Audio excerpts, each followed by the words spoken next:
أعوذ بالله من الشيطان الرجيم. بسم الله الرحمن الرحيم.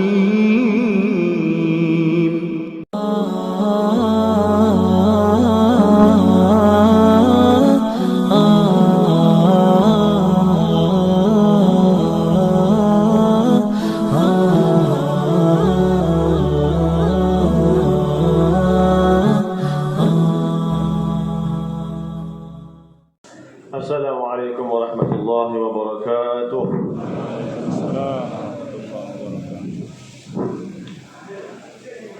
Alhamdulillah, nahmaduhu wa nasta'inuhu wa nastaghfiruhu wa nu'minu bihi wa natawakkalu alayhi wa na'udzu billahi min shururi anfusina wa min sayyiati a'malina.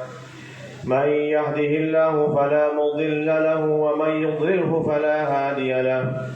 نشهد أن لا إله إلا الله لا معبود سواه ونشهد أن سيدنا ومولانا محمدا عبده ورسوله النبي الكريم رحمة للعالمين لا نبي بعده جزى الله عنا محمدا صلى الله عليه وسلم ما هو أهله اللهم صل وسلم وبارك وزد وانعم على سيدنا ونبينا وحبيبنا وشفيعنا وزهرنا ومولانا محمد وعلى آله وصحبه أجمعين. فقال الله تعالى في كتابه الكريم بعد أعوذ بالله السميع العليم من الشيطان الرجيم إن الذين قالوا ربنا الله ثم استقاموا تتنزل عليهم الملائكة ألا تخافوا ولا تحزنوا وأبشروا بالجنة التي كنتم توعدون نحن أولياؤكم في الحياة الدنيا وفي الآخرة ولكم فيها ما تشتهي أنفسكم ولكم فيها ما تدعون نزلا من غفور رحيم. ومن أحسن قولا ممن دعا إلى الله وعمل صالحا وقال إنني من المسلمين. وقال تعالى والذين صبروا ابتغاء وجه ربهم وأقاموا الصلاة وأنفقوا مما رزقناهم سرا وعلانية ويدرؤون بالحسنة السيئة أولئك لهم عقبى الدار جنات عدن يدخلونها ومن صلح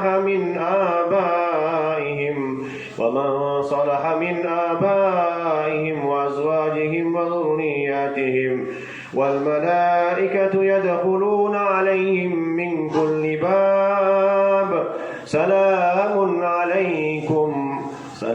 عليكم بما صبرتم فنعم عقبى الدار.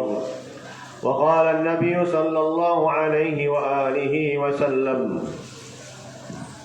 بدأ الإسلام غريبا فسيعود غريبا طوبى للغرباء هم الذين يصلحون ما أفسد الناس من سنتي. وقال عليه الصلاة والسلام وددت أني لقيت إخواني قيل يا رسول الله ألسنا إخوانك قال أنتم إخواني أنتم أصحابي إخواني الذين آمنوا بي ولم يروني.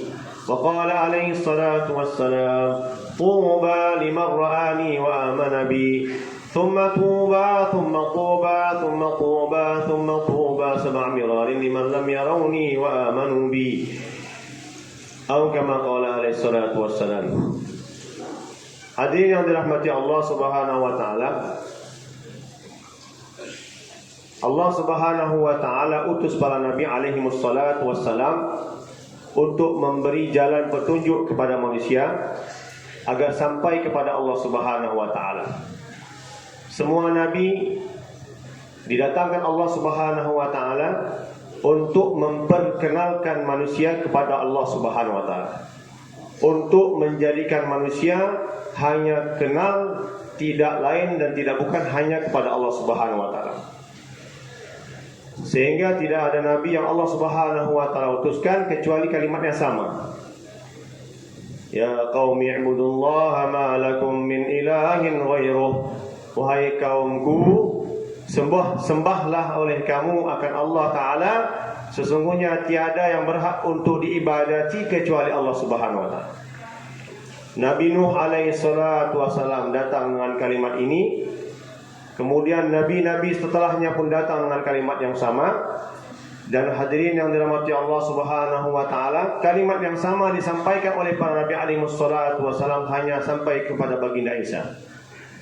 Ya qaumi ibudullah, wahai kaumku, sembahlah oleh kamu akan Allah. Berbeda dengan baginda Rasul Muhammad sallallahu alaihi wasallam. Ketika Allah Subhanahu wa taala utus beliau, maka Allah Subhanahu wa taala nyatakan ucapan yang diucapkan oleh Nabi tidak sama. Ya ayuhan nas, inni rasulullah ilaikum jami'a. Ya ayuhan nas, qulu la ilaha illallah tuflihu. Wahai manusia, ucap oleh kamu kalimah la ilaha illallah, niscaya kamu pasti akan berjaya. Maknanya apa? Maknanya baginda Rasul sallallahu alaihi wasallam tidak dikhususkan Allah Subhanahu wa taala untuk satu suku bangsa, namun untuk seluruh manusia di seluruh alam. Wa ma arsalnaka illa rahmatan lil alamin. Dan tiada kami utus engkau wahai Muhammad kecuali menjadi rahmat bagi seluruh alam. Maka hadirin yang dirahmati Allah, target Nabi sallallahu alaihi wasallam diutuskan adalah untuk bagaimana seluruh manusia di seluruh alam dari zamannya sampai kepada hari kiamat semuanya dalam hidayahnya Allah Subhanahu wa taala, semuanya dapat ridhanya Allah Subhanahu wa taala, semuanya dalam rahmat Allah Subhanahu wa taala dan selamat daripada azab Allah Subhanahu wa taala. Sehingga hadirin yang dirahmati Allah Subhanahu wa taala, Nabi sallallahu alaihi wasallam semenjak diperintahkan Allah Subhanahu wa taala untuk buat dakwah dengan kalimat ya ayyuhal muddatsir, wahai orang yang berselimut, qum fa'anzir, bangun dan berilah peringatan, wa rabbaka fakabbir, dan besarkanlah Allah Subhanahu wa taala dan agungkanlah Allah Subhanahu wa taala. Maka hadirin yang dirahmati Allah, ketika perintah dakwah ini kepada Rasulullah sallallahu alaihi wasallam telah diperintahkan, maka Rasulullah sallallahu alaihi wasallam telah berkata kepada istrinya, telah berkata kepada anaknya, "Itwil firash", sekarang lipat tempat tidur. Lipat tempat tidurku agar aku memperjuangkan agama Tuhanku, kata Allah, kata Rasulullah Muhammad SAW. Dan beliau bersabda kepada istrinya, la rahata ba'dal yaum, tidak ada lagi istirahat untuk Muhammad setelah hari ini. Kenapa hadirin yang dirahmati Allah Subhanahu wa taala? Karena Nabi kita Muhammad sallallahu alaihi wasallam memahami bahwa tugasnya sudah dimulai untuk bagaimana memperkenalkan manusia kepada Allah Subhanahu wa taala. Apa guna kenal kepada Allah Subhanahu wa taala? Apa manfaat kita kenal kepada Allah Subhanahu wa taala? Manfaatnya besar hadirin yang dirahmati Allah. Karena zat yang kita kenal bukanlah zat seperti zat makhluk yang lainnya. Allah Subhanahu wa taala adalah zat yang kamal, yang penuh dengan kesempurnaan, yang penuh dengan kecantikan, yang penuh dengan keindahan, yang penuh dengan keagungan. Dan Allah Subhanahu wa taala adalah zat yang apabila kita memilikinya, maknanya kita telah memiliki segala-galanya. Baginda Rasul Muhammad sallallahu alaihi wasallam sabdakan di dalam firman Allah taala yang di dalam hadis kursi, ya ibadi wa hambaku utlubni, kau cari aku, kau carilah aku, tajidni, kau akan dapatkan aku. In wajadtani wajadta kulla syai', bila engkau telah mendapati aku, maka engkau telah mendapati segalanya. Wa in faqadtani faqadta kulla syai', kalau kau telah kehilangan aku, kalau kau kehilangan diriku, kata Allah taala, faqadta kulla syai', maka sungguh engkau telah kehilangan segala-galanya.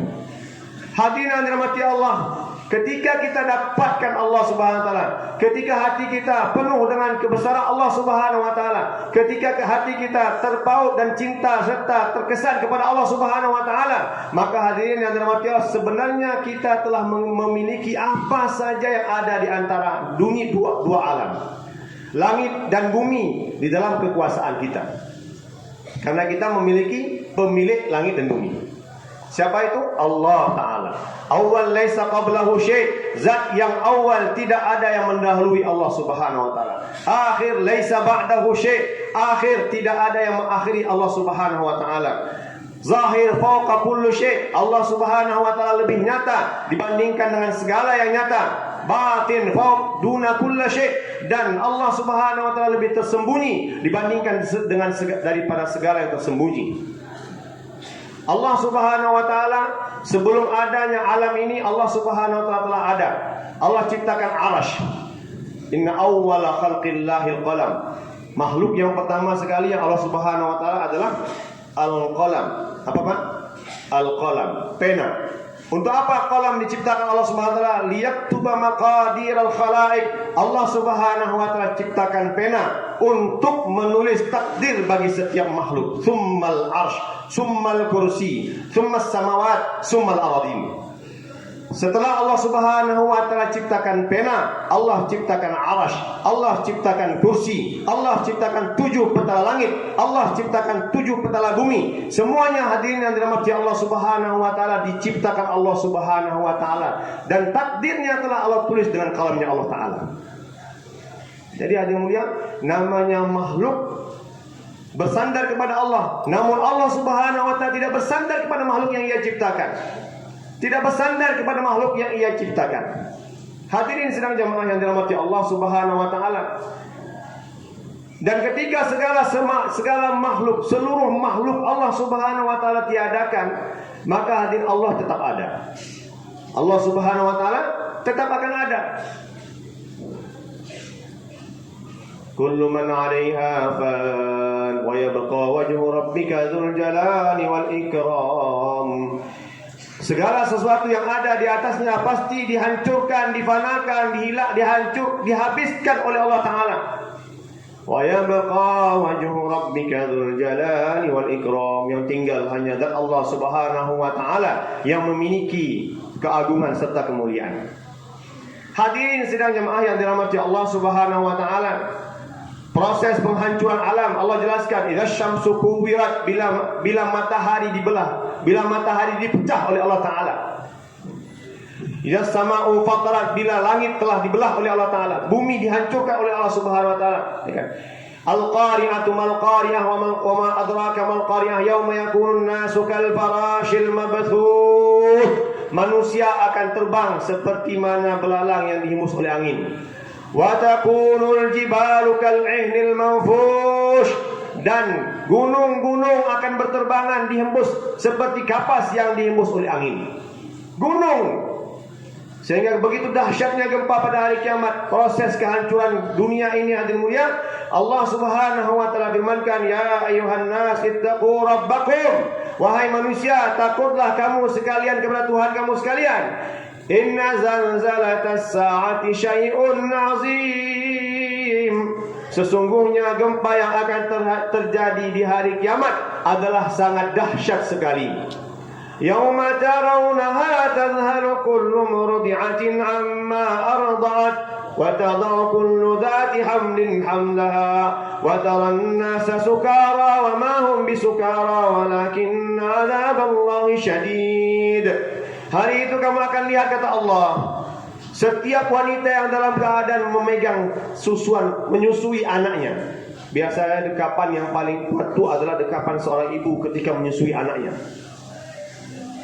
Setiap wanita yang sedang menyusui anaknya, tadhalu kullu murdi'atin amma ardat, dia akan campakkan anak susuannya ke bawah supaya dia dapat berlindung daripada kengerian hari kiamat, dan dia berada di atas anak tersebut. Wa tad'u kullu dhati hamlin hamlaha, dan setiap wanita yang dalam keadaan hamil akan keguguran kandungannya dan jadi pijakan untuk diri dia. Wa taran nasa sukara, Dan kamu akan lihat manusia seperti mabuk. Wa ma hum bisukara walakinna adzaballahi syadid. Tiadalah mereka itu mabuk, akan tapi azab Allah Subhanahu wa taala untuk manusia ketika itu adalah sangat pedih sekali. Proses hari kiamat akan terjadi. Ketika hal ini terjadi, hadirin mulia, kata Rasulullah Muhammad SAW, la taqumus saah illa ala syirarin nas.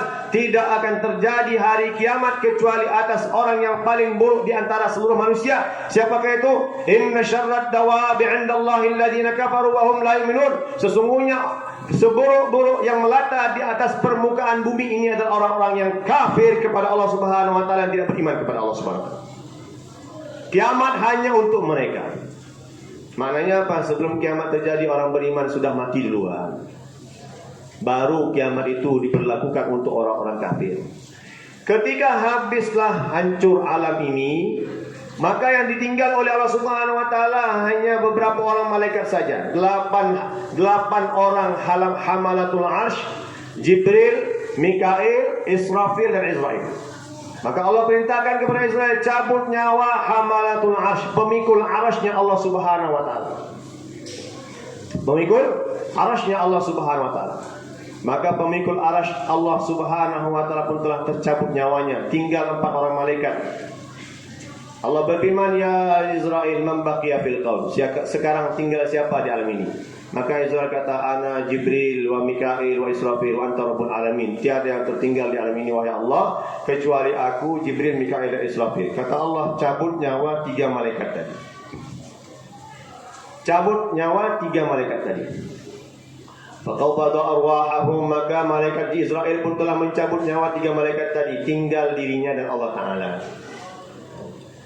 Ya Israel, man baqiya fil kaun. Wahai Israel, siapa lagi yang tinggal di alam ini? Maka Israel berkata kepada Allah Subhanahu wa taala, la yabqa fil kauni illa ana wa anta rabbul alamin.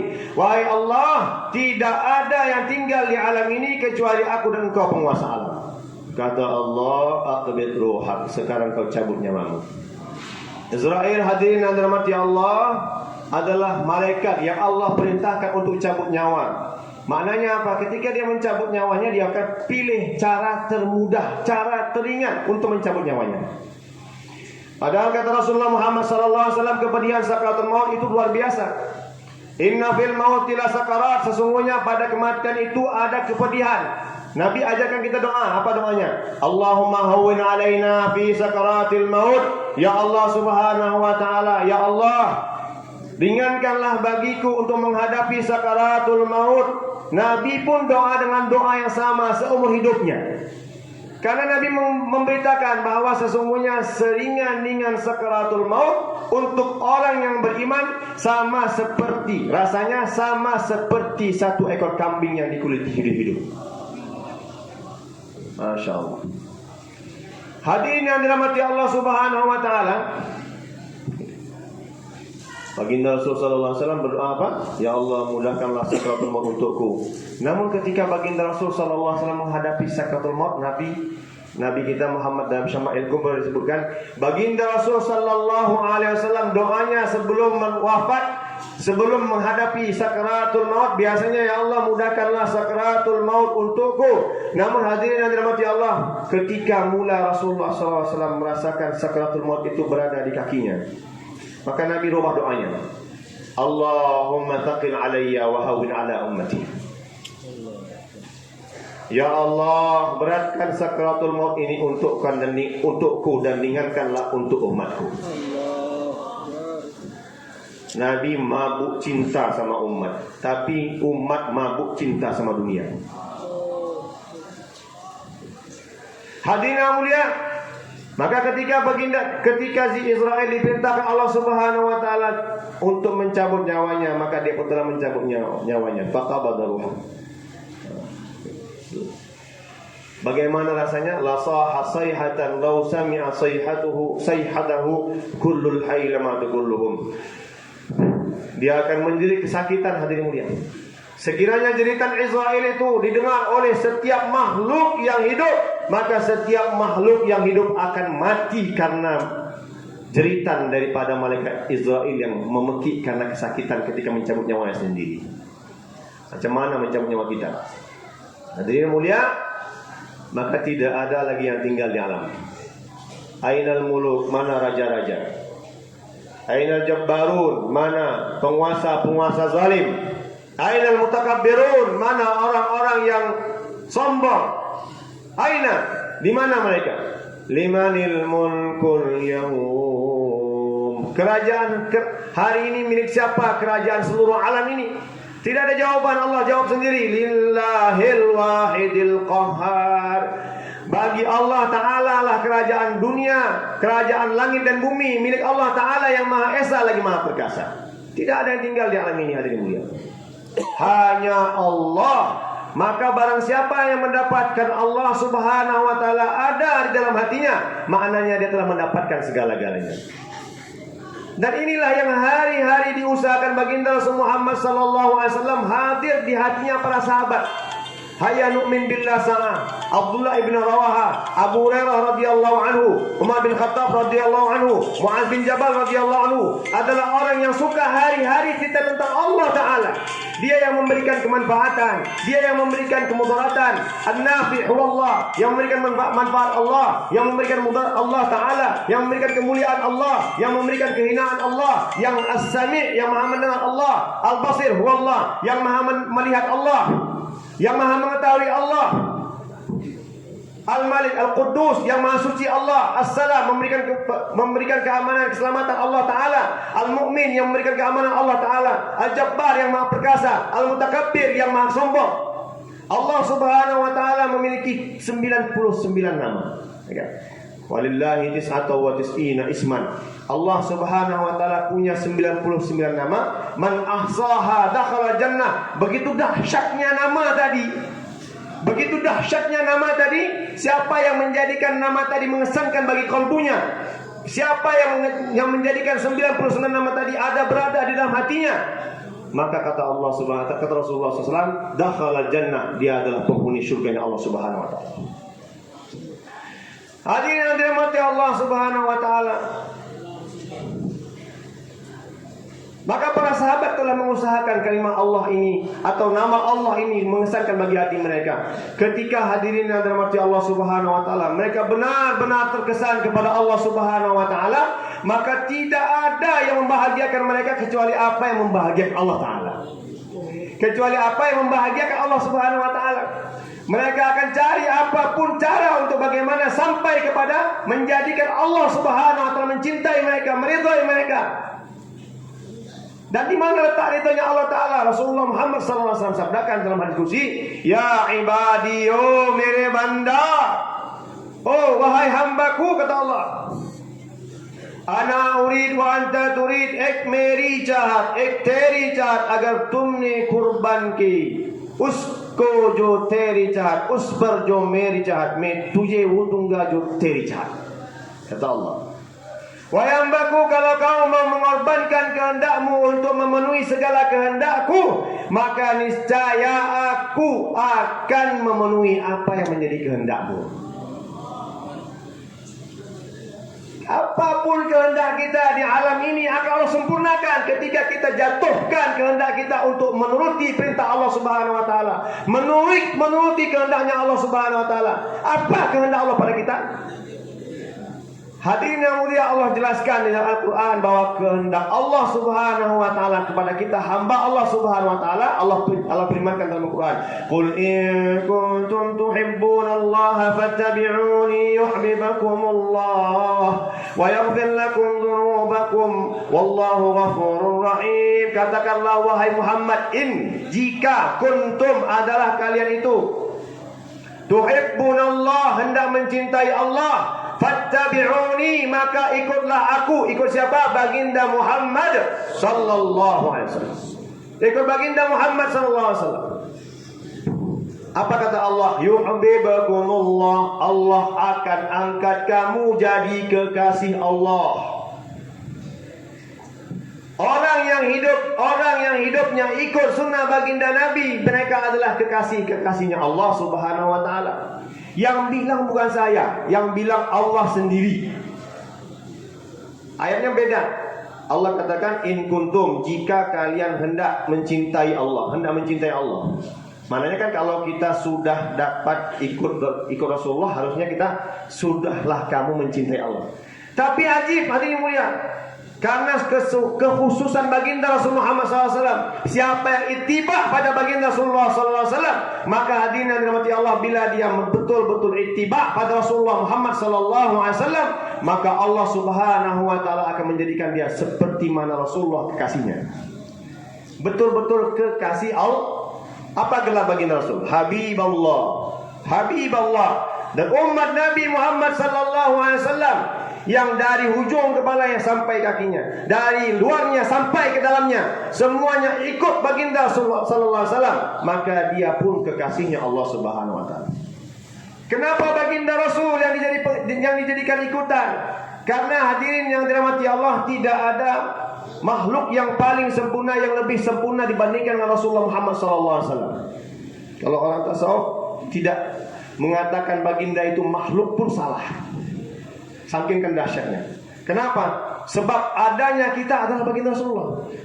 Allah Subhanahu wa Ta'ala firmankan dalam hadis kursi, laulaka ya Muhammad ma khalaqtul aflaq. Wahai Muhammad, kalau bukan karena engkau, maka aku tidak akan ciptakan alam ini. Tidak akan ada bumi, tidak akan ada langit, tidak akan ada jin, tidak akan ada manusia, tidak akan ada syaitan, tidak akan ada malaikat, tidak akan ada arsy, tidak akan ada kursi, kalau Allah tak ciptakan Muhammad sallallahu alaihi wasallam. Bahkan Adam alaihissalatu wassalam diciptakan Allah Subhanahu wa Ta'ala setelah baginda diangkat menjadi nabi.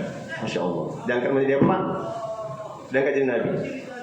Kan dalam hadis qudsi, dalam hadis Rasulullah bersabdakan, kuntu nabiyyan wal adamu bainal ma'i wat tin. Aku telah diangkat oleh Allah Ta'ala menjadi nabi, sedang Adam itu di antara air dan tanah. Dan hadirin yang dirahmati Allah Subhanahu wa Ta'ala, kedatangan baginda Rasul Muhammad sallallahu alaihi wasallam, ketika beliau sallallahu alaihi wasallam dilahirkan di atas permukaan bumi ini, dikandung oleh oleh Aminah ibunya. Dalam selama proses kandungan hadirin mulia, tidak ada rasa sedikit pun sakit yang dirasakan seperti wanita-wanita lainnya. Sedikit pun tidak menyusahkan bagi ibundanya ketika beliau berada di dalam kandungan. Dan hadirin yang dirahmati Allah Subhanahu wa Ta'ala, ketika beliau sallallahu alaihi wasallam terlahir ke atas permukaan bumi ini, maka yang beliau lahir tidak bersama dengan darah. Tidak ada darah yang keluar bersama dengan Nabi, tapi lahir baginda Rasul Muhammad sallallahu alaihi wasallam dengan cahaya Allah Ta'ala. Terang benderang kamar baginda Rasul di waktu subuh baginda lahir. Waktu itu gelap gulita, belum ada cahaya. Maka hadirin yang dirahmati Allah Subhanahu wa Ta'ala, Sayyidina Abdul Muttalib radhiyallahu anhu, kakek Nabi, datang melihat di kamar Nabi ada cahaya memenuhi seluruh kamar Nabi, seakan kamar itu kejadiannya siang hari, padahal waktu itu adalah waktu subuh. Allah, malam hari. Hadirin yang dirahmati Allah Subhanahu wa Ta'ala, lahir. Ketika lahir, yang nyambut pun bukan manusia. Dalam kitab Syama'il Kubra disebutkan bahwa yang pertama sekali menyambut kehadiran baginda Rasul Muhammad SAW adalah Jibril. Allah perintahkan kepada Jibril, ya Jibril, tufu biha masyariqal ardh wa magharibaha. Wahai Jibril, bawa Muhammad untuk datang keliling dunia, masyariqal ardh wa magharibaha, agar dia keliling, datang ke negeri timur dan datang ke negeri yang paling barat. Liya'rifu bismihi wa na'tihi sallallahu alaihi wasallam, agar seluruh manusia di seluruh alam dapat mengenal nama nabiku dan sifat yang nabi yang aku kirim di akhir zaman. Waktu khuluqan nabiyyin, waktu khuluq Adam, berikan kepada Muhammad itu akhlaknya Nabi Adam, akhlaknya ahli syurga. Wa ma'rifata Syis, dan ma'rifatnya Nabi Syis alaihi salatu wasallam. Wa syuja'ata Nuh, dan keberanian Nabi Nuh alaihi salatu wasallam. Wa khullata Ibrahim, dan persahabatan yang dimiliki Ibrahim alaihi salatu wasallam. Wa syiddata Musa, dan keberanian Nabi Musa alaihi salatu wasallam. Wa ruhu Isa, dan ruhnya Isa alaihi salatu wasallam. Wa tuhu khuluqan nabiyyin, dan berikan kepada tubuh Nabi yang akan datang di akhir zaman ini seluruh sifat kebaikan yang ada pada Nabi alaihi wassalatu wassalam, pada baginda Muhammad sallallahu alaihi wasallam. Wa innaka la'ala khuluqin azim. Sesungguhnya pada dirimu wahai Muhammad ada akhlak yang azimah, ada akhlak yang agung. Seperti mana orang menyakitinya, hadirin mulia, maka Nabi sallallahu alaihi wasallam akan membalas kepedihan itu dengan kebaikan yang lebih baik dibandingkan dengan apa yang dia pernah jumpai. Baginda Rasul sallallahu alaihi wasallam, di dalam tubuh beliau ada akhlaknya para nabi alaihi wassalatu wassalam. Wajar Allah SWT muliakan beliau. Hadirin yang dirahmati Allah Subhanahu wa taala. Kemudian ketika Rasulullah Muhammad sallallahu alaihi wasallam terlahir, masih bayi, tak ada ayahnya. Ayahnya enggak punya ayah dia. Kalau kita kecil-kecil dulu masih ada ayah kita yang ngasihkan mainan untuk bermain-main waktu kecil. Mainan gantungan tuh yang kita lihat di atas ketika masih kecil, masih bayi. Baginda Rasul Muhammad sallallahu alaihi wasallam tidak ada mainan seperti itu, tapi mainannya lebih dahsyat dibandingkan mainan kita. Apa mainannya, Pak? Bulan mainannya. Kata Sayyidina Abu Thalib, wahai Muhammad, aku pernah melihat engkau di waktu kecil bermain-main dengan jarimu. Aku lihat jarimu bergerak, maka ke kanan, aku lihat bulan ikut bergerak ke kanan. Engkau gerakkan tanganmu ke kiri, maka bulan ikut bergerak ke kiri. Engkau putar-putar bulan tuh, maka dia pun ikut berputar-putar. Mainan Nabi sallallahu alaihi wasallam. Dan Allah Subhanahu wa taala memang ikuti, Allah Subhanahu wa taala menjadikan bulan itu menuruti apa kehendak Nabi sallallahu alaihi wasallam. Bahkan Rasulullah SAW, wan syaqqal qamar, kan tanda dekat hari kiamat adalah ana wasa'ah kahatin, kedatangan baginda Rasulullah pertama. Yang kedua, bulan dibelah dengan tangan baginda Rasulullah. Ungli syahadah, ungli syahadah, satu jari syahadat Nabi SAW membelah bumi, membelah bulan. Dan hadirin mulia, ketika dicek oleh ahli astronomi, dilihat memang bumi bulan itu masih terbelah. Masih ada bekas belahan yang dibelah oleh Nabi SAW. Allah Akbar. Hadirin yang dirahmati Allah Subhanahu wa taala. Kemudian beranjak dewasa. Kedewasaannya pun dalam pemeliharaan Allah Subhanahu wa taala. Ketika Allah Subhanahu wa taala utus, maka seluruh yang datang daripada baginda Rasul Muhammad sallallahu alaihi wasallam dijadikan Allah Subhanahu wa taala tauladan bagi umat. Laqad kana lakum fi Rasulillahi uswatun hasanah. Sungguh di dalam diri Rasul Muhammad sallallahu alaihi wasallam ada contoh teladan yang baik. Hadirin yang dirahmati Allah Subhanahu wa taala, kita disuruh ikut Nabi karena Nabi kita Muhammad sallallahu alaihi wasallam adalah orang yang terdekat kepada Allah. Tidak ada Nabi yang memiliki makrifat yang lebih dekat dibandingkan dengan makrifatnya baginda Muhammad sallallahu alaihi wasallam. Nabi Musa alaihi wasallam ingin ketemu sama Allah Subhanahu wa taala. Falamma tajalla rabbuhu ja'alahu dakka wa kharra Musa sa'iqa. Di atas Di atas Allah Bukit Tur Sina. Di atas Tur. Kata Allah Subhanahu wa taala, "Ikhla'na 'alaik innaka bil wadil muqaddasi tuwa." Wahai Musa, lepas sandalmu, sesungguhnya engkau berada di atas lembah yang disucikan. Lembah yang disucikan. Dia ingin jumpa sama Allah. Falamma tajalla rabbahu, ketika Allah Subhanahu wa taala bertajalli di hadapannya, yang ditajallikan oleh Allah Subhanahu wa taala, yang dinampakkan oleh Allah Subhanahu wa taala bukan Allah, tapi nur Allah, nur zatillah. Hadirin yang dirahmati Allah, kharra Musa sa'iqa. Tiba-tiba Nabi Musa alaihi wasallam jatuh pingsan. Jatuh pingsan. Nabi kita Muhammad sallallahu alaihi wasallam ketika beliau menghadapi kesedihan hati, Masya Allah. Kapan waktu yang paling sedih Nabi kita Muhammad? Sedihnya baginda Rasul Muhammad SAW ketika kewafatan orang yang paling dicintainya dan yang paling banyak berkorban untuk agama Allah Ta'ala, yakni Khadijah al-Kubra dan Abu Thalib pamannya. Hadirin yang dirahmati Allah SWT, wafat Khadijah, wafat Abu Thalib. Yang menyedihkan lagi, wafatnya Abu Thalib tanpa iman. tanpa iman. Maka hadirin yang mulia, Nabi sedih hati. Tahun itu dikenal dengan Amul Huzni, tahun kesedihan.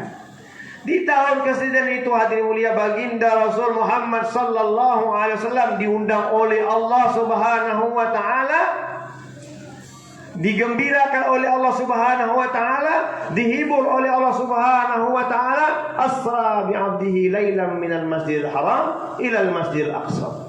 Dijalankan di malam hari dari Masjidil Haram sampai ke Masjidil Aqsa. Ketika berada di Masjidil Aqsa, seluruh Nabi alaihi wassalatu wassalam dihadirkan oleh Allah SWT. Ruhani mereka, ruhani para Nabi, ruh para Nabi alaihi wassalatu wassalam dihadirkan di Masjidil Aqsa untuk salat bersama dengan Nabi kita Muhammad SAW. Dalam riwayat sebelum Nabi diangkat ke langit, dalam riwayat lagi setelah Nabi diturunkan ke bumi. Ketika itu Nabi menjadi imam bagi seluruh Nabi-Nabi alaihi wassalatu wassalam. Hadirin yang dirahmati Allah Subhanahu wa taala, ketika sampai ke Arasy, sampai ke Sidratul Muntaha, sampai ke Sidratul Muntaha, tidak disebutkan Arasy. Hadirin mulia, sucikan hati dari mengatakan bahwa Allah Subhanahu wa taala bertempat di Arasy. Karena Allah Maha suci daripada mengambil tempat. Di Sidratul Muntaha, perbatasan yang tidak ada sampai kepadanya kecuali orang yang dikehendaki oleh Allah Ta'ala. Dan itu adalah baginda Rasul Muhammad sallallahu alaihi wasallam. Maka dimulai ketika sampai ke pintu Sidratul Muntaha, kata Jibril, wahai Muhammad, aku tidak bisa maju ke depan. Sekiranya aku melangkah sedikit saja, maka sirnalah aku. Maka sirnalah aku. Jibril bisa sirna. Tapi hadirin mulia, Nabi kita Muhammad SAW pun telah masuk ke Sidratul Muntaha. Sampai ke Sidrah, beliau ingat ayat Quran ketika baginda Musa alaihissalam bertajalli dengan Allah Ta'ala. Baginda Musa telah diperintahkan Allah melepaskan sandalnya. Maka Rasulullah Muhammad SAW adaban ilallah, sebagai adab kepada Allah Ta'ala, beliau pun telah mengusahakan melakukan hal yang sama, membuka sandalnya. Ketika baginda Rasul sallallahu alaihi wasallam berkata, ketika Rasulullah SAW melepas sandalnya, kata Allah, ya Muhammad, inna na'alaika hadha khairun min sidrati. Wahai Muhammad, sungguh dua sandalmu itu lebih utama daripada sidrahku ini, kata Allah. Masya Allah. Allah Allah. Summa dana fatadalla fakana qaba qausaini aw adna. Kemudian Nabi sallallahu alaihi wasallam mendekat kepada Allah. Seakan-akan dekatnya itu tak ada batasan. Fakana qaba qausaini aw adna, mungkin sejarak satu betis atau kurang daripada satu betis. Dekat betul kepada Allah. Dua mazhab berlaku di dalam pendapat mengenai Rasulullah lihat Allah Ta'ala. Pertama mazhabnya Ibnu Abbas radhiyallahu anhu, yang kedua mazhabnya Siti Aisyah radhiyallahu anha. Mazhabnya Ibnu Abbas dipilih oleh jumhur ulama bahwa Nabi kita Muhammad SAW ketika ketemu dengan Allah Subhanahu wa taala betul-betul melihat Allah dengan mata telanjang. Lihat Allah dengan mata telanjang. Ya, Pak. Tapi kata Aisyah radhiyallahu anha tidak. Menurut Aisyah, baginda Rasul sallallahu alaihi wasallam melihat Allah dengan mata ruhaniyahnya. Mata ruhaniyah. Dua-duanya betul, dan itu pendapat Imam Al-Ghazali rahimahullah. Hadirin yang dirahmati Allah Subhanahu wa taala, yang jelas Nabi kita telah memandang Allah Taala. Maka ma'rifat Rasulullah Muhammad sallallahu alaihi wasallam luar biasa. Dan ketika baginda Rasul sallallahu alaihi wasallam sampai ke sana, Rasulullah katakan, at-tahiyyatul mubarakatus salawatut thayyibatu lillah. Allah firmankan, assalamu alayka ayyuhan nabiyyu wa rahmatullahi wa barakatuh. Selamat sejahtera kepada engkau wahai Nabi, rahmat Allah Ta'ala dan keberkahan untuknya. Nabi kita Muhammad SAW paham bahwa beliau ketika Allah utus beliau, bukan beliau saja da'i, namun semua orang yang hidup di zamannya dan hidup di zaman setelahnya diutus adalah da'inya Allah Ta'ala. Ketika Allah katakan assalamu alayka ayuhan nabi, Nabi jawab apa? Assalamu alayna wa ala ibadillahi salihin. Selamat sejahtera ke atas kami para nabi alaihi wassalatu wassalam dan ke atas para hamba-hamba Allah subhanahu wa ta'ala yang saleh. Asyhadu an la ilaha illallah. Allah berfirman wa asyhadu anna Muhammadar Rasulullah. Nah, makanya kata ulama, salat itu adalah mi'rajnya orang beriman. Ini bukan sabda Rasul, jangan salah sampaikan, Pak. Ya, Pak. Memang sabda Rasul, cuma sabda Rasul ini disampaikan oleh Rasul di dalam mimpi. Di dalam mimpi. Hadis dari mimpinya ulama. Apa katanya? As-salatu mi'rajul mu'minin. Salat itu adalah mi'rajnya orang beriman. Hadirin yang dirahmati Allah, pahami bahwa salat adalah mi'rajnya orang beriman. Makanya Nabi kita Muhammad sallallahu alaihi wasallam tidak dikenal ada waktunya di siang hari, ada waktunya di malam hari untuk istirahat. Tidak ada waktu Nabi untuk istirahat. Nabi kailulahnya Nabi itu bukan untuk istirahat, hadirin mulia, karena Nabi tidak bisa istirahat, teringat sama umat. Habis masa untuk umat.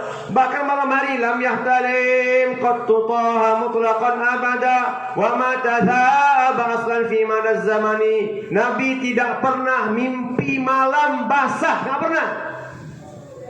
Mimpinya enggak pernah terlena. Jadi kalau ada orang dah 4 bulan keluar tiba-tiba mimpi basah senang, salah. Kalau ada orang mimpi basah di malam hari, ini artinya hatinya sedang kotor, Pak. Bener. Kayak mana gak kotor yang ditengok? Hati. Ya iyalah. Pengen jumpa sama istri, ujung-ujungnya istri orang mimpi sama kita. Waliyazubillah. Ya, karena apa, Pak? Karena ruhani kita kotor. Nabi kita Muhammad SAW tidak pernah mimpi basah. Karena gak pernah lelap mimpinya, tidurnya. Ya. Dan hadirin dirahmati Allah Subhanahu wa taala. Jadi kapan juga Nabi istirahat? Nabi seorang manusia perlu istirahat, kan, Pak? Perlu enggak? Perlu istirahat. Kapan Nabi istirahat? Kapan? Ketika takbir Allahu Akbar. Itu permulaan Nabi istirahat. Apa namanya? Apa buktinya? Di dalam hadis Bukhari disebutkan, "Arihna biha ya Bilal." Wahai Bilal, istirahatkan kami dengan salat. Istirahatkan kami dengan salat, wahai Bilal. Arihna biha ya Bilal. Wahai Bilal, istirahatkan kami dengan salat. Maknanya apa? Hadirin mulia, ketika baginda Rasulullah Muhammad sallallahu alaihi wasallam angkatkan tangannya Allahu Akbar, lepas umatnya. Ketika itu dia dengan Allah sahaja. Udah gak ada lagi yang lain. Makanya Nabi itu istirahatnya dengan Allah di dalam sholat. Hadirin yang dirahmati Allah Subhanahu wa taala. Sehingga kalaulah Nabi sallallahu alaihi wasallam mula mengangkatkan takbir Allahu Akbar, maka hadirin tidak lagi nampak ada yang lain, dan beliau sallallahu alaihi wasallam merasakan bahwa dia sedang bersama dengan Allah taala. Itu sholatnya Nabi. Hari ini hadirin yang dirahmati Allah Subhanahu wa taala, sholat kita seperti apa? Sholat kita karena tidak didahului dengan ruhaniyat sebelum sholat, akhirnya apa? Sholatnya kemana-kemana, lari ke sana kemari. Wuduknya suka-suka hati, kan gitu. Padahal hadirin mulia, kalau kita ingin membenarkan ittiba kita pada Rasulullah sallallahu alaihi wasallam dalam hal ibadah, maka kita perhatikan wudhu kita. Perhatikan wudhu kita. Hadirkan hati bukan ketika takbir saja, namun dari sebelum takbir kita ucapkan. Dari sebelum takbir kita ucapkan, kita sudah persiapan untuk bagaimana berhadapan Allah Subhanahu wa taala dengan cara wudhu Nabi kita Muhammad sallallahu alaihi wasallam. Hadirin yang dirahmati Allah. Baginda Rasul katakan, barang siapa berwudhu di rumah. Jadi sebaik-baik wudhu di rumah kalau kita sedang makomi. Nah, kalau sudah itikaf ya tetap di masjid. Sebaik-baik wudhu di rumah. Kemudian setelah berwudhu, sempurnakan wudhunya. Fa'asbaghal wudhu summa nawa ila shalah. Kemudian dia niat untuk melaksanakan salat di masjid. Faniyatuhu kal hajjul umrah. Maka nilai niatnya itu seperti haji dan umrah. baru niat sholat ke masjid di rumah, selesai wudhu, pahalanya sama seperti pahala haji dan umroh. 5 kali di sehari semalam. Hadirin yang mulia, bagaimana wudhu Nabi kita Muhammad sallallahu alaihi wasallam? Wudhunya adalah wudhu yang paling sempurna. Sebelum baginda sallallahu alaihi wasallam wudhu menggunakan air 1 lota. Berapa lota, Pak? 1 lota. Mula dengan hadirin mulia menghadirkan hati. Baca bismillah. Allahumma barik li fihi yumna wa barakah. Cuci tangannya, kemudian mengiatkan, kemudian kumur. Allahumma ain doa dalam setiap dalam setiap rukun, dalam setiap pergerakan wudu, di setiap pergerakan wudu itu doa. Ya Allah, mudahkan mulutku untuk berzikir kepadamu, membaca Qur'anmu, membaca kalammu. Kemudian ketika istinsyaq, Allahumma arifni raihatal jannah, ya Allah, berikan kepadaku bau haruman surga untuk hidungku di hari kiamat. Kemudian membasuh wajah, ya Allah, putihkan wajahku, jangan kau hitamkan. Kemudian ketika membasuh tangan kanan dan tangan kiri, ya Allah, berikan catatan tanganku daripada tangan sebelah kanan, jangan kau berikan tanganku dari catatan tanganku daripada sebelah kiri. Kemudian kepala, azillani tahta zilli arsyika, ya Allah, lindungi aku di bawah perlindungan arasy-Mu. Dan terus ketika telinga, ketika ada doanya masing-masing. Dan doa ini dimaksudkan oleh para masyayikh di dalam kitab-kitab tasawuf. Apakah Nabi mengajarkan? Nabi buat kayak gitu karena hadir. Memanglah dalam pergerakan wudhu saja Nabi sudah hadir hatinya kepada Allah. Maka ketika angkat tangan Allahu Akbar, makhluk tidak ada satupun yang mengganjal dalam hati Nabi. Karena ketika itu yang Nabi hanya sedang bersama dengan Allah. Kita hadirin yang dirahmati Allah SWT, karena kita merasa masih punya kita, sehingga takbir pun kita merasa bahwa mengangkatkan takbir, yang mengangkat takbir tangan kita adalah diri kita, bukan Allah Ta'ala. Padahal jelas yang tidaklah seorang itu diberi taufik oleh Allah Subhanahu Wa Ta'ala untuk melaksanakan sholat kecuali karena kehendaknya Allah. Jadi bergerak kita dalam sholat itu pun pergerakan yang digerakkan oleh Allah Subhanahu Wa Ta'ala. Udah gak ada apa-apa lagi kita, hadirin mulia. La haula wala quwwata illa billah. Tidak ada ketaatan, tidak ada kemampuan untuk menjalankan ketaatan, dan tidak ada kekuatan untuk bagaimana menghindarkan diri daripada kemaksiatan illa billah, kecuali dengan bantuan daripada Allah Subhanahu wa Ta'ala. Maka hadirin yang dirahmati Allah Subhanahu wa Ta'ala, kalaulah kita sudah perbaiki ibadah kita, solat kita seperti mana baginda Rasul Muhammad SAW, maka setelah solat pun kita jangan salah berdoa, Pak. Jangan salah berdoa. Jangan menyandarkan asbab duniawi kita dengan doa kita, karena kita mensyirikatkan Allah dengan apa? Dengan asbab duniawi kita. Allah saat bagi tahu barang siapa yang setelah salat duha kemudian dia mengangkatkan tangan, salatnya sudah betul, memang mencari rezeki kan. Namun setelah salat Allah Akbar, selesai salat, Assalamualaikum warahmatullahi wabarakatuh, ya Allah, aku mau buka toko, ya Allah, berikanlah aku rezeki dengan tokoku. Syirik kata Allah saat. Ya. Gak ada hadisnya, bukalah tokomu, kau dapat rezeki dengan tokomu. Gak ada. Ada gak? Tidak ada. Wa murah laka bis salat wastabir 'alaiha la nas'aluka rizqan nahnu narzuquka wal 'aqibatu lit taqwa. Rezeki datang dengan salat. Jadi habis salat duha minta sama Allah, ya Allah, dengan sebab salat duhaku ini berikanlah aku rezeki. Itu baru agak betul sikit. Agak betul. Kenapa? Karena dengan salat kita masih berharap rezeki, ya kan? Masih agak betul. Yang betul lagi mana? Habis sholat nggak ada harapan kecuali Allah Ta'ala. Itu dia. Paham, ya?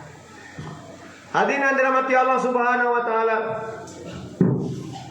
maka habis sholat betul-betul, ya Allah, dengan sebab sholatku, ya Allah, dengan sebab sholatku betulkanlah imanku kepadamu, ya. Nah, permintaan yang terbaik, ya kan gitu. Barulah agak sempurna, agak sama sholat kita dengan sholat Rasulullah Muhammad SAW. Allahumma rzuqni hubbak wa hubba man yuhibbuk wa hubba amali yuqarribuni ila hubbik. Ya Allah, karuniakanlah untukku kecintaan kepadamu dan kecintaan kepada orang yang mencintaimu, dan kecintaan kepada amalan yang menyebabkan aku dekat kepada kecintaan kepadamu. Ya Allah, doanya cantik. Itu doa Nabi, Pak. Allahumma inna nas'alukal jannah wa ma qarraba ilaihi. Ya Allah, aku minta kepadamu surgamu, ya kan? Nah, apa yang mendekatkan aku kepada surgamu? Demikian hadirin mulia. Apa yang mendekatkan kita kepada surga Allah? Apa, Pak? Ibadah? Enggak. Yang mendekatkan kita dalam surga kepada surga yang Allah adalah rahmat Allah Subhanahu wa taala. Cari rahmat itu. Jadi kenapa? Ya ibadah mungkin bisa jadi. Kalaupun hadirin yang dirahmati Allah, kita ibadati Allah Subhanahu wa taala, Allah putuskan kita masuk neraka, ya sudah kehendak Allah. Karena kenapa kita tidak akan masuk surga kecuali dengan rahmat Allah taala. Tidak masuk surga seorang itu kecuali dengan rahmat Allah SWT. Baginda Nabi katakan, ditanya oleh para sahabat, ya Rasulullah, wala anta ya Rasulullah, bagaimana dengan engkau ya Rasulullah? Aku pun tidak bisa masuk surga kecuali dengan kehendaknya Allah Ta'ala, dengan rahmat Allah Ta'ala. Jadi kita butuh rahmat Allah. Ibadah kita buat untuk dapatkan rahmat Allah. Dan rahmat Allah sembunyikan di dalam ibadah kepada Allah, namun tidak disertai dengan kesyirikan. Man shalla yura'i faqad asyraka. Barang siapa melaksanakan salat karena riya, maka sungguh telah berbuat syirik. Wa man tasaddaqa yura'i faqad asyraka. Barang siapa yang bersedekah karena riya, maka sungguh dia telah berbuat syirik. Wa man shama yura'i. Barang siapa berpuasa faqad asyraka, maka sungguh dia telah berbuat syirik kalau dia berbuat karena riya. Maka memang mukhlis, ikhlas karena Allah Ta'ala semata. Ini salat hadirin mulia. Kemudian ibadah-ibadah yang lain, kita contoh baginda Muhammad sallallahu alaihi wasallam. Lain daripada ibadah, ada solat kita, zakat kita contoh Rasulullah Muhammad sallallahu alaihi wasallam. Zakat, jangan main-main dengan menyimpan harta. Kalau bisa ada orang yang mengaudit harta kita. Kita orang kaya, jangan biarkan kita mengaudit harta kita sendiri karena kita pelit. Karena kita bakhil. Tapi biarkan orang-orang Baitul Mal datang untuk mengaudit harta kita, agar kita mengeluarkannya sesuai dengan apa yang dikehendaki Allah dan Rasulnya. Kalau tidak, hadirin mulia, maka setiap tahun kita berhutang. Contoh, ada uang 1 miliar, maka wajib keluar 25 juta. Berapa juta? 1 miliar itu 1000. Ya kan? 1 miliar 1000 juta. Orang punya uang 1 miliar, maka 25 juta wajib dia keluarkan. Kalau sampai haul, tahun ini simpanannya sampai akhir tahun ada 1 miliar, maka hadirin yang dirahmati Allah Subhanahu wa taala 25 juta wajib untuk dia keluarkan tahun ini. Tahun depan enggak dikeluarkan, kalau tahun ini enggak keluarkannya, maka tahun depan dia wajib keluarkan lagi. Dan dikeluarkan bersamaan dengan yang ini. Qadha wajib, Pak, terhadap zakat yang tertinggal. Hari ini kena dipahami. Seperti mana sholat ada qadanya, gitu juga dengan zakat ada qadanya. Baru Allah bersihkan harta kita. Kita tidak akan bahaya, tidak akan celaka dengan harta kita.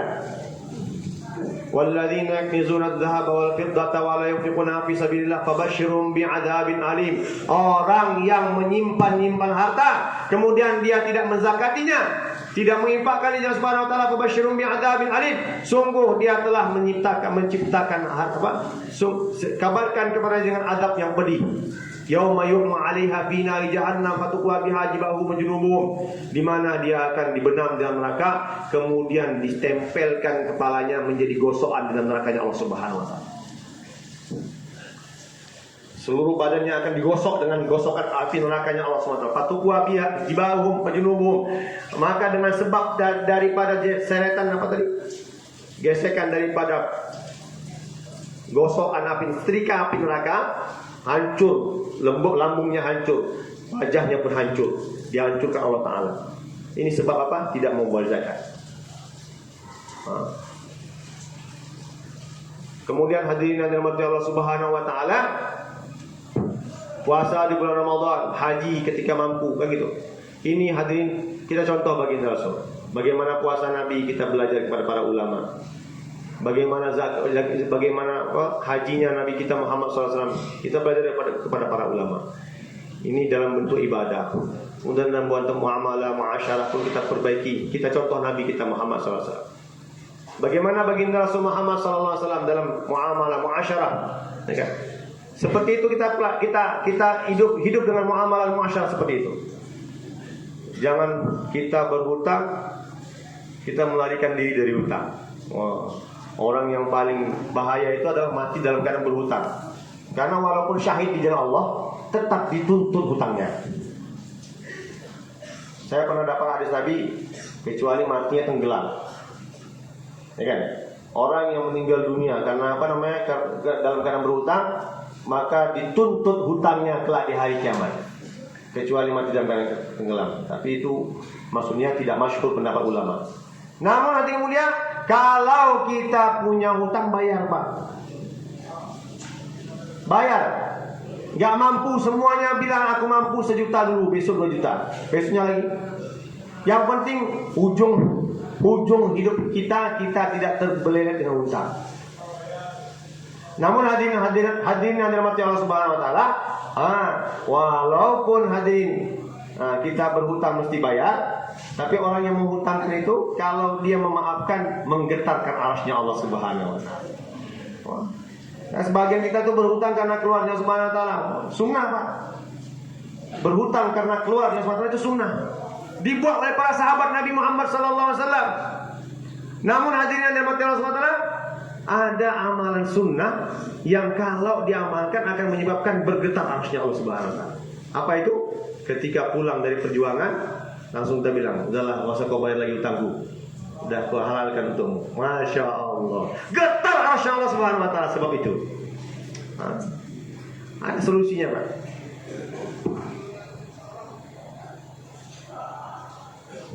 Tapi utangnya untuk apa Pak? Untuk agama, bukan untuk urusan dunia. Kalau untuk urusan dunia kejar aja. Setiap hari hadirin mulia, orang yang menghutangkan duit untuk saudara muslim akan diberi pahala oleh Allah Subhanahu wa taala sebanyak yang dia hutangkan setiap hari bersedekah. Misalnya dia hutangkan sama kawannya 50 juta ya Pak. Berarti kan ada uang dia sama kawannya itu 50 juta. Maka setiap hari dianggap dia bersedekah 50 juta. Enggak, tahan aja Pak. Jangan kejar-kejar. Enggak usah pakai debt collector ya kan. Jangan pakai debt collector. Hadirin yang dirahmati Allah Subhanahu wa taala. Kemudian, ya kan, hutang bayar sesuai dengan harganya. Jangan ambil kredit Pak. Kenapa hari ini ahbab tidak keluar lagi? Karena ada kredit mobil. Ngapain punya mobil tapi kreditan? Bunyinya dip. Enggak Pak? Gara-gara kredit nggak keluar lagi 4 bulan. Biasanya jago, katanya memang saya ini beli mobil kredit untuk digunakan untuk agama Allah. Karena sudah dikreditkan, nggak dipakai lagi untuk agama Allah. Ada ini masalah dengan kredit. Maulana Sa'ad Damat Barakatuh dalam bayan beliau mengenai muamalah. Hari ini muamalah orang Islam atau orang umat Islam hari ini sudah terlibat di dalam di dalam riba 80%. 80% orang yang terlibat dalam riba dari kalangan umat Islam. Jangankan orang di luar dakwah, dalam usaha dakwah ini pun dah banyak pula orang kena riba. Iya Pak. Penyebab nggak bisa keluar. Main pula MLM. Masya Allah. Nggak jelas Pak. MLM, udahlah kalau mau buat multi level marketing ini aja dibuat Pak. Jelas ini. Mati nggak akan habis pahala. Itu dia usaha dakwah. Hadirin yang dirahmati Allah Subhanahu wa taala. Muamalah kena perbaiki. Kenapa? Kalau kita berdoa dengan muamalah yang salah, nggak ada artinya doa kita. Kenapa? Orang yang terlibat dalam riba, kata Allah, fa'dhanu biharbin minallahi wa rasulih. Dalam Al-Qur'an itu hanya dalam firman Allah Ta'ala itu hanya 2 orang saja yang menyatakan perang dengan Allah dan Rasulnya. Pertama, man adali waliyan faqad adantuhu bil harb. Barang siapa yang menyatakan atau bermusuhan dengan waliku, kata Allah, maka sungguh aku telah menyatakan perang dengannya. Namun ada ayat Al-Quran mengatakan, barang siapa fa'illam taf'alu, kalau kamu tidak mau meninggalkan riba, fa'dhanu biharbin minallahi wa rasulih, sungguh kamu itu sedang mengiklankan untuk berperang dengan Allah dan Rasulnya. Alladzina yakuluna riba la yaqumuna illa kama yaqumul ladzi yatakhabbathu syaitan minal mas. Orang yang makan riba seperti orang kemasukan, Pak. Habis dapat utang di sini, utang lagi di sana, utang di sana, nggak habis utang terus. Kenapa? Hutangnya salah jalan. Nikmat mengambil riba. Wa ahallallahu al-bai' wa harrama riba. Allah menghalalkan jual beli. Pelajari supaya jangan kena di dalam riba. Bersihkan cepat-cepat. Karena kalau kita masih ada hubungan dengan riba, berarti kita sedang bermusuhan dengan Allah Ta'ala. Doa, ya Allah, ya Allah, jadikanlah anakku anak soleh, hafiz-hafizah dan hidayah. Tapi hati mulia tak makbul. Kenapa? Karena masih terlibat dalam berperang dengan Allah dan Rasulnya. Semoga Allah Subhanahu Wa Taala beri paham kepada kita. Kemudian hadirin mulia muasyarah kita seperti muasyarah Rasulullah Muhammad SAW, bergaul seperti mana bergaulnya Nabi. Kalau ada dai hadirin mulia sudah bertahun-tahun tapi masih berperangai kasar terhadap istri, masih berperangai kasar terhadap istri, maknanya dia nggak istiqomah dalam dakwahnya. Kenapa? Hadirin yang dirahmati Allah, usaha dakwah ini mengajarkan kelembutan. Rasulullah Muhammad SAW difirmankan oleh Allah Taala, Subhanahu Wa Taala. Bagian Allah berfirman kepada Isa, ya Isa, inni ba'itsu min ba'dika ummatan. Wa Isa, sesungguhnya aku akan utus setelah kamu satu umat. In asabahu ma yuhibbun, bila mereka ditimpa musibah, bila mereka mendapatkan kebaikan, hamadu wa syakaru, mereka akan puji Allah dan bersyukur terhadap nikmat tersebut. Wa in asabahu ma yakrahu sabaru wa ihtasabu, bila mereka ditimpa musibah, maka mereka bersabar dan ihtisab terhadap apa yang berlaku dalam hidup mereka. Wala ilma wala hilma, mereka diutus tanpa kelembutan, tanpa ilmu, tanpa kelembutan. Kata Allah Ta'ala, u'tihim min ilmi wa hilmi, bila mereka istiqamah terhadap apa yang mereka buat dalam mendakwahkan agama, maka Allah Subhanahu Wa Taala katakan, aku akan memberikan kepadanya ilmu yang aku miliki dan kelembutan yang aku miliki. Kelembutan Allah Ta'ala, kelembutan Allah, ilmu Allah, dan kelembutan Allah akan Allah berikan kepada para da'inya Allah Subhanahu Wa Taala. Hadirin mulia, maka hadirin mulia, lembut terhadap anak, terhadap istri lemah lembut. Kondisikan keadaan. Wanita ini suka didengar, Pak, ya, betul nggak? Suka didengar. Jadi jangan pula habis malam hari kita sudah berhubungan dengan dia, kita tepar langsung. Jangan kayak gitu. Sudah kalah tepar. Kalau udah kalah, hadirin yang dirahmati Allah Subhanahu Wa Taala, ajak ngomong dulu istri supaya dia tidak merasa bahwa dia itu suaminya itu mau menang sendiri saja. Kawani dia sehingga dia pun ikut ngantuk tidur sendiri. Dan kalau direpetin, ya udah, repet dengar aja, Pak. Kata ayah saya, ya kan, dalam bayan beliau sampaikan, kalau ada perempuan ngerepet, ya udah, anggap aja radio. Hidup dengar. Masya Allah. Gimana Sayyidina Umar bin Khattab radhiyallahu anhu, seorang pemimpin yang ditakuti oleh seluruh manusia di seluruh dunia ketika itu. Namun ketika ada seorang sahabat mau mengadukan tentang istrinya yang suka merepet, datang ke depan pintu, didengarnya pula Umar bin Khattab sedang direpetin oleh istrinya. Oh, Masya Allah. Kita istri ngerepet, kita pun ikut merepet juga. Sebab apa laki-laki suka merepet di rumah? Sebab nggak keluar lagi. Maka bapak-bapak ini kalau nggak keluar macam perempuan, Masya Allah. Sikit-sikit salah istri, sikit-sikit salah istri. Padahal nggak salah bapak nggak keluar. Betul. Kalau keluar laki-laki nggak seperti perempuan, sabar dia, santai dia bawaannya. Udah biasa menghadapi yang lain daripada itu. Masa istri ngerepet langsung, Masya Allah, marahnya luar biasa. Padahal ngerepet tuh, diam aja Pak, dengar baik-baik, ya kan? Kalau minta solusi, apa solusinya Bang? Ya kita jawab solusinya, kan gitu. Bagaimana hadirin mulia? Kata Rasulullah, khairukum linisaikum. Orang yang paling baik di antara kamu adalah orang yang paling baik terhadap istri-istrinya. Ya kan? Kalau bapak-bapak punya istri satu, ya kan? Punya istri satu. Pengen punya istri dua, tapi masih belum bisa tahan repetan istri. Jangan menikah dulu. Kenapa? Semakin bahaya, Pak. Ya. Man tazawwaja biwahidah, barang siapa menikah dengan satu perempuan, Pak, dalam sebuah syair, Pak, man tazawwaja biwahidah bahwa kal mar'ah, barang siapa nikah dengan satu perempuan maka dia sama seperti perempuan. Yahidu kama tahid, ketika istrinya haid dia pun haid juga. Ya, Pak. Betul nggak? Seminggu istri kita haid, kita pun nggak bisa ngapain-ngapain sama dia, karena istri kita haid. Iya kan? Wa man tazawwaja bitnatain fa wa baina narain. Kalau punya istri dua, maka dia seperti memegang dua bara api. Memegang dua bara api. Istri pertama merajuk, pergi ke istri kedua. Dua-duanya merajuk, kawin lagi yang ketiga. Enggak kayak gitu, Pak. Bukan kayak gitu.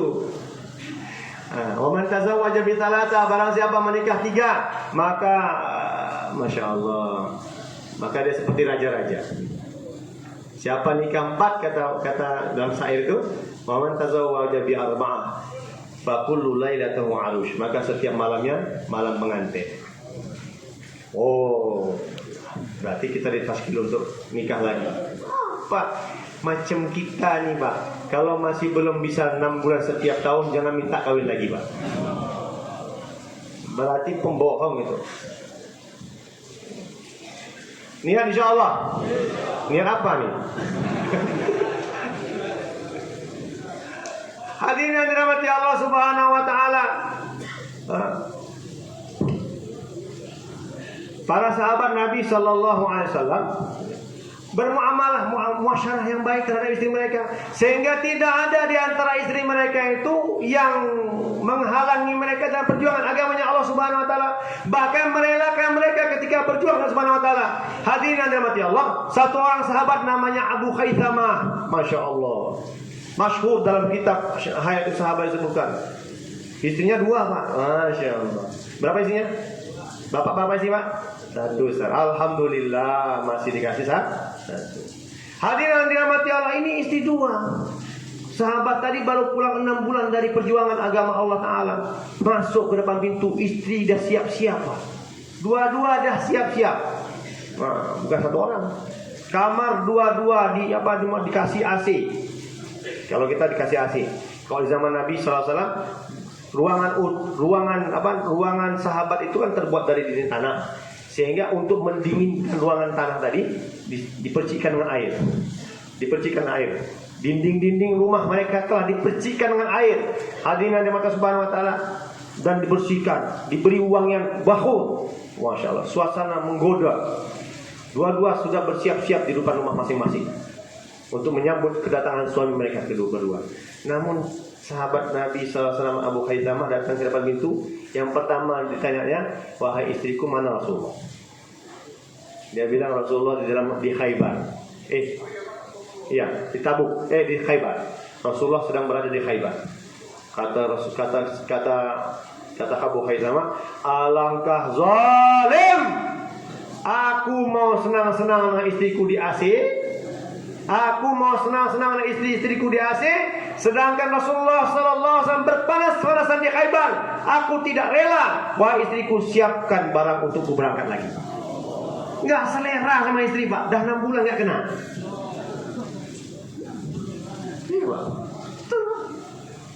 Langsung persiapan, istrinya pun buat persiapan untuk suaminya. Kemudian suaminya pun berangkat di jalan Subhanahu wa taala. Ketika dia sampai ke sana, hadirin yang dirahmati Allah, Rasulullah dari kejauhan melihat, "Kun Abu Khaisamah." Itu pasti Abu Khaisamah. Kayak gitu beraninya sahabat Nabi, punya istri dua pun enggak menghalangi mereka untuk perjuangan agama Allah SWT. Kita istri satu enggak bisa keluar. Kayak mana coba? Maka hadirin yang dirahmati Allah SWT, janganlah jadi pengecut, Pak. Ini yang hadir nih, kalau besok nggak keluar berarti pengecut. Oh, Ustaz baru pulang 4 bulan. Lah, masih baru pulang 4 bulan ya kan?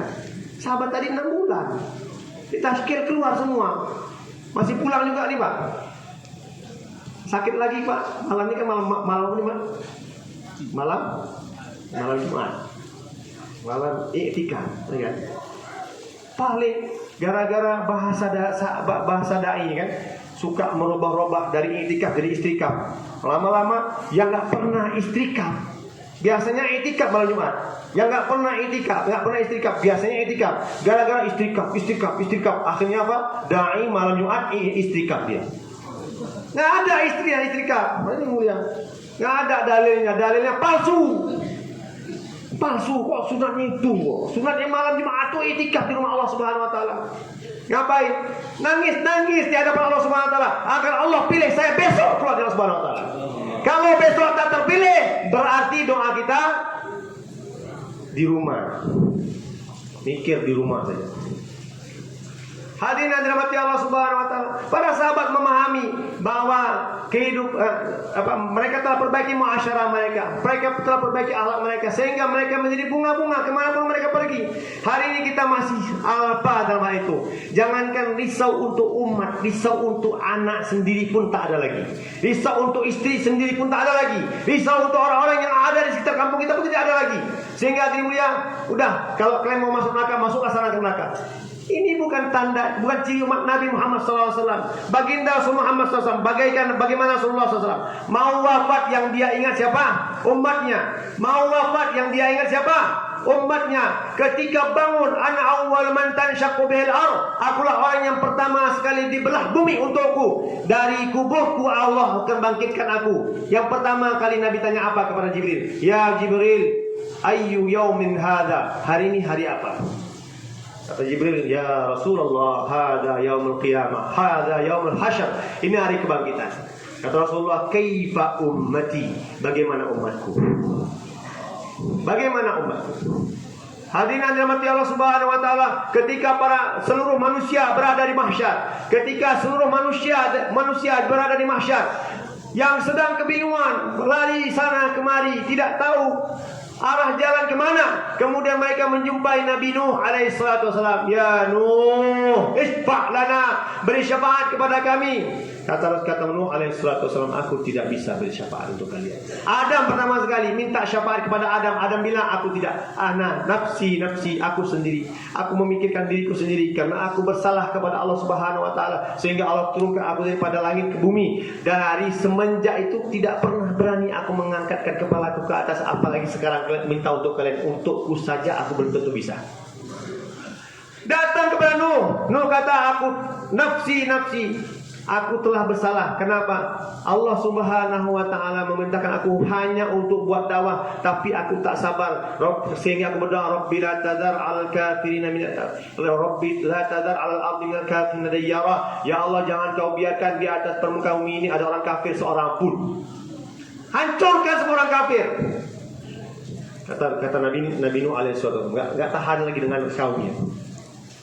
Maka ada yang mulia, aku sudah habiskan doaku di situ. Bukan langsung hancur, Pak. Itu lama lagi baru hancur. Habis doa Rabbil tadar al-arnal kafir dayyara. Habis doa itu Allah perintahkan buat kapal dulu.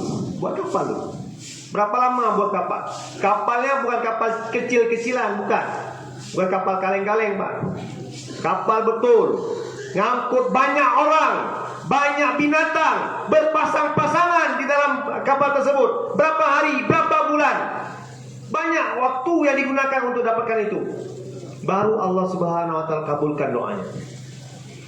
Ya Allah, kata Nabi Nuh, aku telah habiskan doaku di situ. Musa didatangi oleh manusia, kemudian seluruh manusia, kata sampai kepada Isa. Kata Isa alaihissalam, izhab ila Muhammad, pergilah kalian kepada Muhammad. Maka seluruh manusia akan datang berbondong-bondong kepada baginda Muhammad sallallahu alaihi wasallam. Maka Nabi sallallahu alaihi wasallam, ya doa-doa yang telah beliau simpan semuanya itu beliau haturkan di sujudnya beliau. Panjang doa. Kata Rasulullah SAW, aku akan berdoa dengan doa yang tidak pernah aku minta di dunia ini selamanya. Begitu lama sekali, sehingga dengan Allah Subhanahu Wa Taala seluruh puji-pujian, seluruh permintaan aku mintakan kepada Allah Subhanahu Wa Taala untuk umatku. Kemudian kata Allah, ya Muhammad irfa' ra'sak. Sekarang wahai Muhammad, angkat kepalamu. Maka Nabi kita Muhammad SAW mengangkat kepalanya. Kemudian kata Allah, sal tu'ta, mintalah, kamu akan diberikan. Isfa' tu syafa', berilah syafaat. Niscaya Allah Subhanahu Wa Taala akan memberikan syafaat untukmu. Maka Nabi SAW, ya Allah ummati, ya Allah umatku. Kata Allah Subhanahu wa taala, wahai Jibril, wahai Mikail, keluarkan dari anak neraka. Ya kan? Setiap orang yang beriman yang memiliki sebesar biji zarah. Kemudian hadirin mulia, 3 kali Nabi buat begitu. Habis kayak gitu Nabi nggak puas. Kalau sebesar biji zarah masih besar tuh Pak, ya Allah, masih besar lagi. Aku minta yang lebih kecil dari itu. Tertunduk hadirin mulia. Nabi tertunduk, maka Allah katakan, orang yang lebih kecil dari itu imannya. Maknanya apa? Nggak ada perbuatan apapun di kehidupan dunia kecuali dia tahu kalimah la ilaha illallah. Maka hadirin mulia, ketika itulah Nabi SAW syarah sadar, terlapang dadanya. Habis baru syafaat kubra berlaku. Syafaatul uzma, syafaatnya Allah Subhanahu wa taala. Apa syafaatnya Allah Subhanahu wa taala? Ada seorang yang akan datang di hadapan Allah membawa dosa banyak lembarannya. Sehingga kata Allah Subhanahu wa taala, wahai hambaku, adakah kau akui dosa-dosamu ini? Wahai Allah, macam mana tidak betul lah ini semua perbuatanku. Wahai hambaku, adakah kau akan selamat? Saya rasa, wahai Allah, aku rasa aku tidak akan selamat dengan lembaran dosa yang sebanyak ini. Kata Allah, adakah kau memiliki kebaikan? Wahai Allah, aku tidak memiliki kebaikan apapun. Kata Allah, wahai hambaku, wahai Jibril, datangkan selembar, bertuliskan kalimat la ilaha illallah. Maka di lembaran kalimat la ilaha illallah itu diambil, diletakkan oleh Allah di sebelah timbangan, kemudian diletakkanlah seluruh dosa yang timbangan yang lain. Maka orang tadi berkata, ya Allah, apalah manfaatnya selembar ini dibandingkan dengan dosaku sebegini banyak. Kata Allah Subhanahu wa taala, wahai Jibril, letakkan lembaran satu itu di atas timbangan yang lain, memberati timbangan tersebut, sehingga dia masukkan Allah ke dalam surganya Allah Subhanahu wa taala. Dan ini hadirin mulia akan berlaku. Namun hadirin yang dirahmati Subhanahu wa taala, makanya kita disuruh apa? Disuruh mesti ada rasa tamak dalam hati kita untuk bagaimana mengajak sebanyak-banyak orangnya ke dalam agama Allah Subhanahu wa taala. Dikirimkan jemaah keluar negeri hadirin mulia. Masya Allah, tahun ini ya Pak. Tahun ini satu jemaah baru pulang dari mana? Dari Brazil, dari Argentina, yang Kolombia. Wah. Pertama saya dengar hadirin mulia berita 3.500 orang masuk Islam. 3.500 orang disyahadatkan. Hadirin mulia, kemudian waktu pulang ketemu di jalan di Medan. Alhamdulillah Ustaz, setelah 4 bulan kami di sana, dengan izin Allah, dengan bantuan dari Allah, telah masuk Islam lebih kurang 6.000-7.000 orang. Brazil sama Venezuela. Hadirin dirahmati Allah Subhanahu wa taala, itu orang Medan, Pak. Orang Sumatera pula lagi yang mulai. Mananya ini kalau kita orang Sumbawa ini bangkit hadirin mulia, dakwakan agama ke ujung dunia. Semangat dakwah dulu yang pernah ada pada nenek moyang kita, ada pada kita, maka Allah Subhanahu wa taala akan bangkitkan seluruh Indonesia. Bila bangkit seluruh Indonesia, maka akan bangkit seluruh dunia dengan Islam. Hadirin yang dirahmati Allah Subhanahu wa taala, tinggal tunggu singanya yang ada di Sumbawa ini yang masih tidur. Yang masih udah bangun tapi melek, nggak ngelihat, masih belum lapar lagi. Maka untuk itu hadirin yang dirahmati Allah Subhanahu wa taala, mari kita diminta untuk keluar besok hari. Hadirin, tidak ada yang hadir di sini kecuali semua kita bagi nama insyaallah tuan-tuan. Soalnya Pak, berdiri Pak, yang negara jauh, silakan berdiri. Negara jauh dulu. Ada? Silakan Pak. Tadi sampai